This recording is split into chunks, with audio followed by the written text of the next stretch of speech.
Hello students, let's see this question.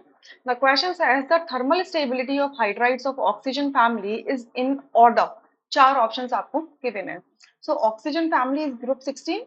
इसके members होते हैं ऑक्सीजन, सल्फर, सेलेनियम, टेल्यूरियम और बाकी पोलोनियम आगे नीचे और भी होते हैं, वो सारे रेडियो एक्टिव होते हैं. क्लियर? तो इनके जो हाइड्राइड्स बनते हैं ये कुछ ऐसे होते हैं, इस फॉर्म में होते हैं H2O, H2S, H2SE, H2TE. इस टाइप के इनके हाइड्राइड्स बनते हैं. तो कह रहे हैं कि थर्मल स्टेबिलिटी क्या है हाइड्राइड्स की.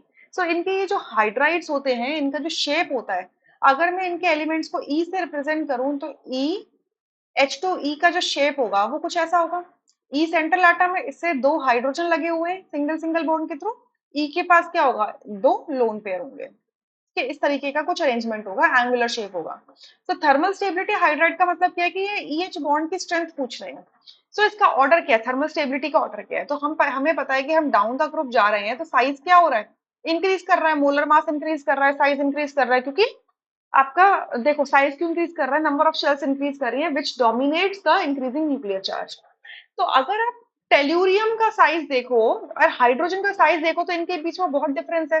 टेल्यूरियम आपका पीरियड 5 का एलिमेंट है, हाइड्रोजन आपका पीरियड नंबर 1 का एलिमेंट है, तो इनके बीच में साइज का डिफरेंस होगा.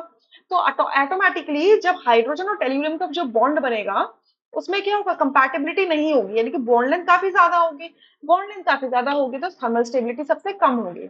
यानी कि thermal stability down the group अगर हम जाते हैं तो क्या होती है, डिक्रीज होती है. Thermal stability decreases. क्लियर? तो क्या ऑर्डर हो जाएगा, सबसे कम थर्मल स्टेबिलिटी H2TE की होगी, देन H2SE की, देन H2S की और सबसे ज्यादा H2O की होगी. सो यानी कि ए ऑप्शन करेक्ट होगा, rest options are incorrect. I hope you understood. Thank you.